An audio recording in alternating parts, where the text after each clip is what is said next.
It Happened One Night from 1934 is the granddaddy of the romantic screwball comedy.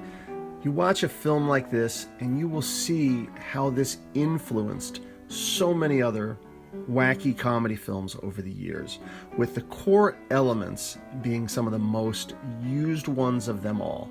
1. There's an unlikely couple, a spoiled rich girl running away from home, and an arrogant, wisecracking guy who just lost his job.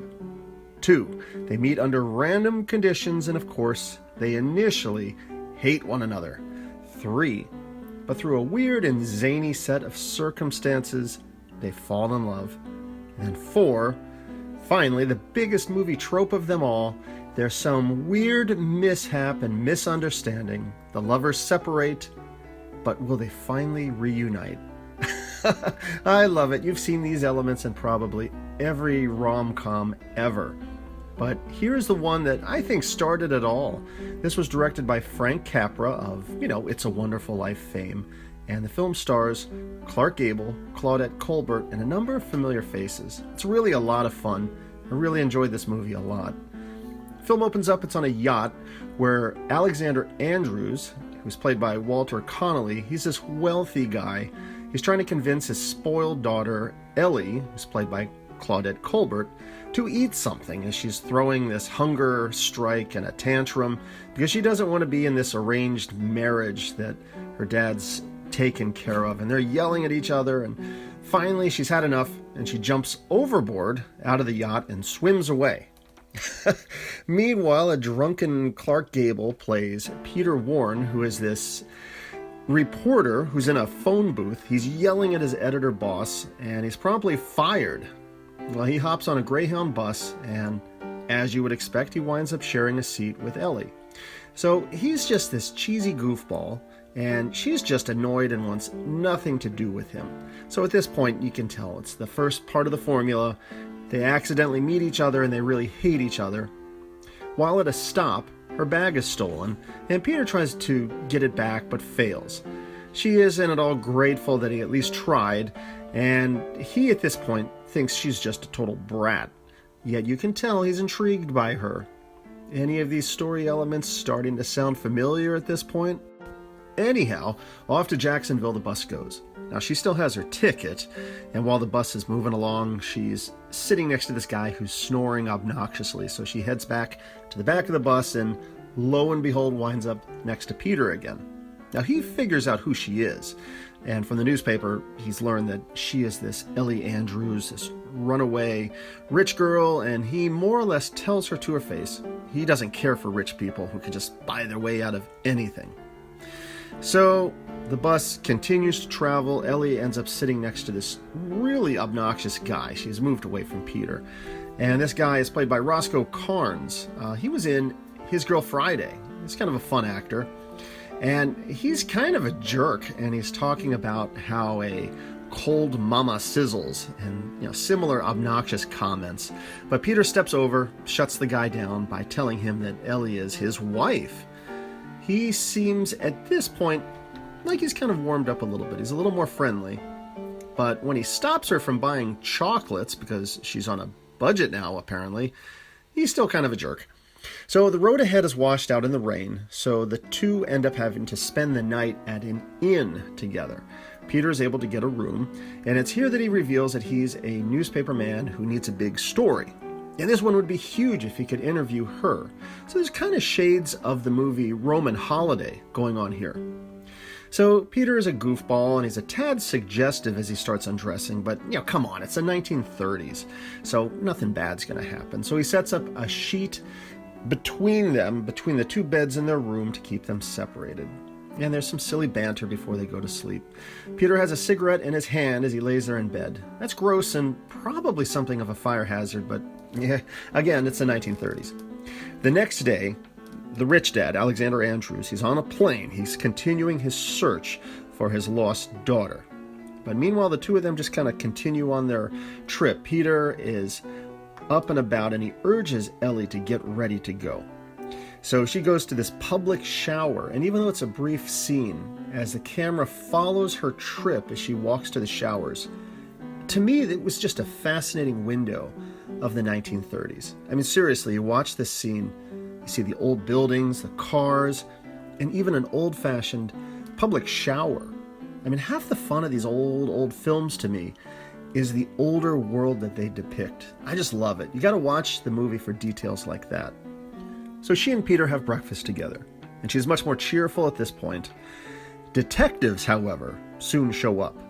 You know, they're looking for this lost girl, and the two of them have to improvise with some quick role-playing. So he plays this loud, abusive guy, and she plays the sobbing plumber's daughter. It's a very goofy scene, and it manages to fool the detectives who leave. And of course, they have a good laugh about it later. So they get back on the Greyhound bus, and it continues on its trek. And while it's traveling, a group breaks out into song about the flying trapeze. I don't think buses work like that anymore, with people suddenly breaking out into musical numbers, but again, it's kind of a fun window into how things were in the 1930s, I guess. People would sing on buses all the time. Well, anyhow, the driver gets distracted from the singing, the bus ends up going off the road. So remember, the creepy guy from earlier, Oscar, he sees a newspaper and he figures out that this Ellie is on the run, and he tries to blackmail Peter. But in this amazing on-the-spot scene, Peter takes him aside and plays up like he's part of some sort of criminal syndicate who's kidnapping her for millions. And Oscar, you know, he doesn't want any part of that. He starts freaking out, wants to get away. So Peter tells him to scram, and he does. It's a clever scene. I really enjoyed this. There's a lot of great writing and great acting in this movie. So anyhow, realizing that she's been made, they leave the bus and they head out on foot. And they cross this river. He helps carry her across, and it's noteworthy.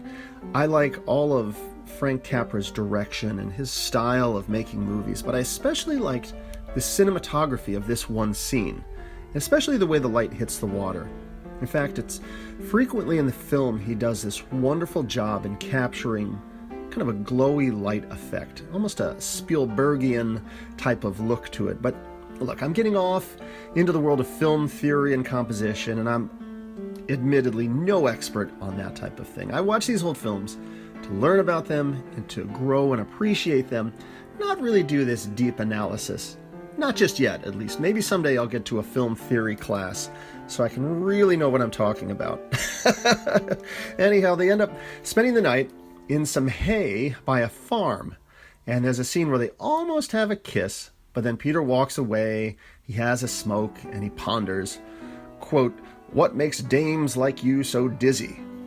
And then he kicks some hay, and then they both go to sleep. But Ellie, at that scene, as it closes, she has a tear in her eye. It's a sweet scene, and you can tell, yes, they're starting to fall for each other. The next day, they're on the road, and Peter gives some silly guidance on how to hitchhike. He puts them into practice, and of course they all fail miserably, you know, silly comedy stuff. But when Ellie tries her system of just revealing her leg, the first car instantly stops. I mean, yeah, the scene was predictable, but it's goofy fun. And suddenly, there's Alan Hale. Not Alan Hale Jr. of Gilligan's Island fame. I made that mistake before. It's the senior, and he's driving a car, gives him a ride, and then he just starts singing loudly. It's goofy. They stop at a station, but it turns out Alan Hale is a thief, so Peter runs after him as he drives off, apparently beats him up off camera, and returns to Ellie with the car. You know, it's all comedy silliness, folks. They find a cottage to stay in, with Peter having the understanding that the next day, Ellie is going to be returned to her husband. And as they settle into their separate beds, she asks if she'll ever see him again. Now, she clearly cares for him at this point, and come on, we the audience know that he cares for her too.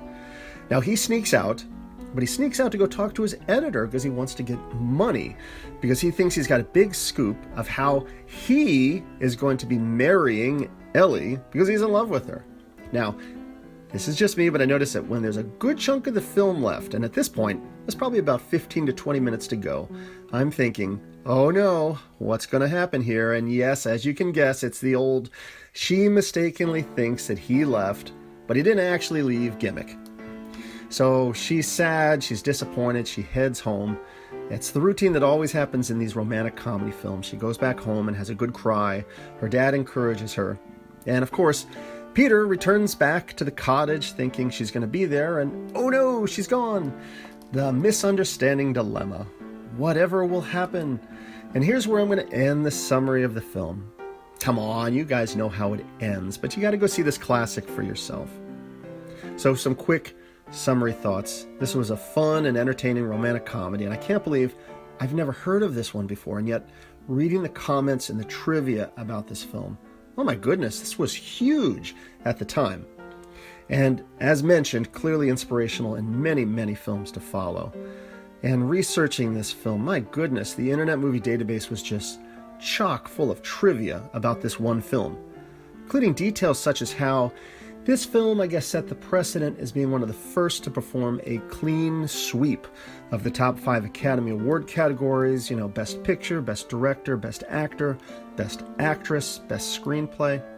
It's also noteworthy reading about how Fritz Freleng, the creator of Bugs Bunny, he based several elements from this film in the creation of Bugs Bunny, not least of which was Clark Gable and his character munching away on carrots in the film.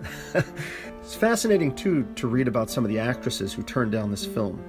Actresses like Constance Bennett of Topper fame and even Myrna Loy of the Thin Man movies, among others. They turned this one down, and Claudette Colbert took the role but disliked the film so much that she didn't even attend the Oscars for this. But when she won for the Best Actress, she was about to leave town on a trip and was rushed to the ceremony where she gave her acceptance speech in a traveling suit. Also, apparently Clark Gable, who was on contract from MGM at the time, he was on loan here to Columbia as a punishment for his unruly off-camera behavior. And one can only wonder what was going on in Clark Gable's life. Another quote said that when Clark Gable showed up for the first day of filming, he reportedly said grimly, "Let's get this over with." I love it. Regardless of all of this, Frank Capra manages to put together a fantastic romantic comedy, and it's really enjoyable to watch. Clark Gable and Claudette Colbert are just fantastic as this fun couple. You love watching their zany adventures, plenty of silliness, romance, and drama. And this is really a great film. It's worth checking out.